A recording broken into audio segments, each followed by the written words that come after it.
So if you look at the narrative that Foreman herself writes on her blog, she has a blog site and she's posted her photographs there as well. She claims here in this narrative, artists play a critical role in communicating climate change, which is arguably the most important challenge we face as a global community. I have dedicated my career in translating and illuminating scientists' work and statistics with an accessible medium, one that moves us in a way that statistics may not. If people can experience the sublimity of these landscapes, perhaps they will be inspired to protect and preserve them. So my starting point of this particular presentation is the fact that how really do we feel about climate change? Is this merely a series of statistics that come to us as something which is unquestionable truth that is put out in front of us? Or do we really have a sense of attachment to our climate? You know, I am somebody who's born and brought up in an urban area. Now, if you ask me to recognize different kinds of plants, very frankly speaking, I really don't know. It took me quite a bit of a time to understand this Hindi, proverb, "Chane ke jhaad pe chana," because it took me time to understand that chane ke jhaad is not really a jhaad. Okay, and that's our sort of interaction with nature itself. So it talks about a disconnection and a disassociation with our nature.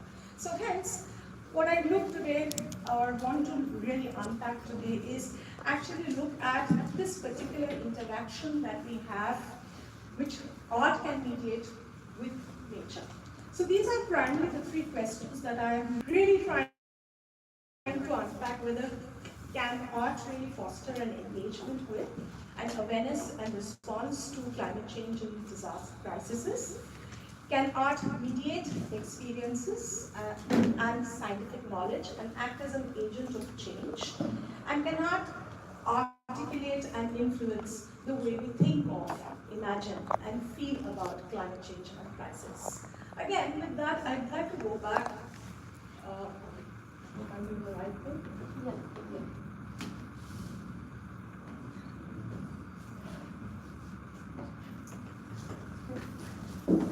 Now, it's not that easy to move back and forth. Extremely sorry.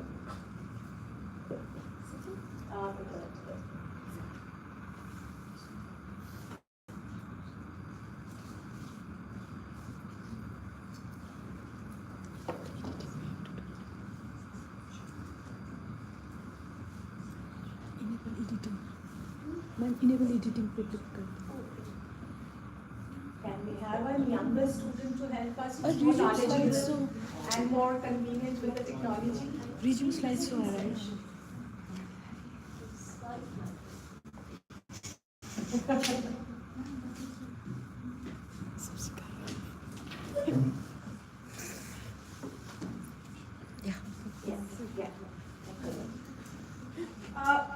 As you saw, I hope you had enough time to see the Zara form and photographs of the receding icebergs of Antarctica and Arctic. Now this is this is by Unmode by Melchin, which is a multimedia immersive digital experience which was happening in Times Square, New York, held back in 2018. And it was talking about the audiences in Times Square actually stood there with their mobiles and would actually experience what it would mean that actually did climate change happen. And with the receding, we often know that receding melting icebergs lead to rising water. So here you were in New York and actually was looking at few, maybe 20 years, 30 years, 50 years, 100 years later on, what are the possibilities in front of us? And that's what Melchin did with this multimedia immersive digital experience, where he sort of looked at what would New York be at if the sea levels rose and what would New York look like. So here were people standing on Times Square would actually see that New York was completely submerged, and what they were standing on would be a river or an ocean on which boats would sort of travel along. So that was what the artist really tried to make us do is actually visualize what the future. I'm extremely sorry.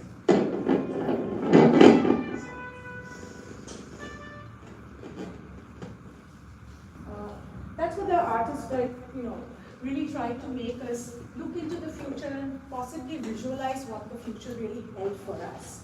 And that's what part of it was what I'm really talking about, is that can it really make us aware? Can it make us experientially aware of what is the possibilities rather than looking at a set data set? And really make it into an experiential data set as to what would be the possibilities in front of us rather than just talking in terms of figures or in terms of some kind of serious data set. And it really, what I'm trying to say is, can it really make us feel anything towards the environment and towards where we are living in? I'll show you our next series of photographs, which is again by Enzo Baracco, and I'll particularly talk about him later in my presentation. This is the foreword that he did for the book Noise of Ice, Antarctica by Dr. Fiends.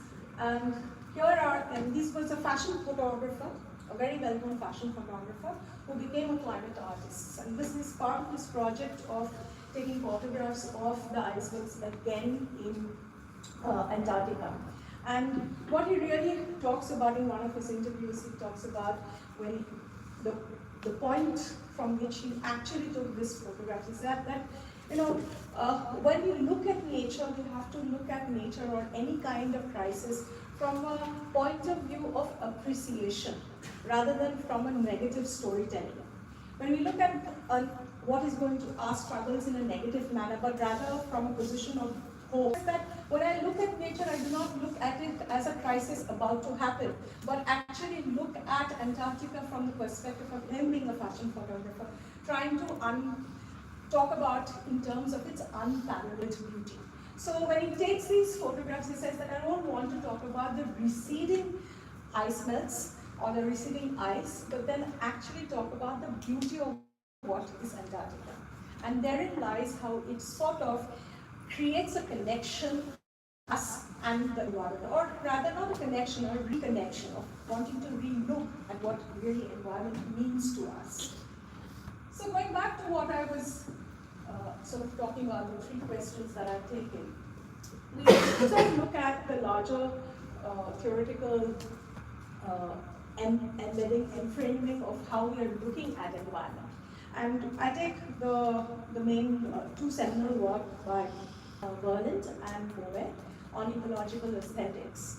And if you look at what both of them really talk about, is that Berland talks of ecological aesthetics from the tradition of aesthetics viewed as the philosophy of art, focusing on nature, natural environments as a cultural artifact and their appreciation. His thought contributed to the emergence of environmental aesthetics, which has been often redefined as ecological to underline an open criticism of the environmental degradation wrought by human beings. On the other hand, Boehme's theoretical perspective extends beyond this aesthetical experience, far beyond the boundaries of his relationship with art. He located Schmidt's concept of atmosphere at the center of studies and rethought of it as emotional affections. Atmosphere, as he sort of talks about it, emerges from a peculiar environment and invests the human body that is immersed in it. Actually, when he talks about atmosphere, he's talking really about our embeddedness in the environment, our interaction with it, and our emotional affect with it, rather than just taking it as a piece of art to be appreciated. Often, and as we are all from South Asia, art is very contentious in South Asia. What is art? I mean, as I grew up in a very colonized, middle-class Bengali background, what was art to? It was something which is very elitist, something which only resided in the museums to be appreciated by the elite, but never embedded in our everyday lives, was never really looking back to what we were actually using in our everyday lives as a piece of art. It was just an ordinary practice, cultural practice or social practice, so to speak of. But when you talk about art, it's very much like we talk about cinema, high-bro cinema and low-bro cinema. We talk about Bollywood masala films and we talk about art films. There was this kind of dichotomization of what art is. So in South Asia, art is often looked at from a very elitist perspective. Hence, our distancing of art somehow is there in something is a practice which is only to be museumized and access to be there for a few, but never for us. So if I'm wearing a sari, which is woven by the artisan down there, this is not a piece of art, it's simply woven by an artisan and that's about it. We do not talk about how he sort of interacts with his nature and creates the design of the sari that I am wearing. Okay, so it's just a simple cultural practice. They were to be looked at in forms of how we are engaging with it or aesthetically engaging with it. So it comes down to my main contention of what I'm really talking about is actually the question of how. Not the question of can art, but question of how art does it actually. So there's a shift that I'm really looking at. And the shift comes from the idea of aesthetic attitudes. And what do I mean by aesthetic attitudes? By aesthetic attitudes, I talk about or want to emphasize how we really imagine about the world through art. How we experience, how we contemplate, and how art mediates our experiences with the world that we are looking around and the world that we are experiencing. So in many ways, in many ways, if you look at what art is really doing to us, is ecological aesthetics.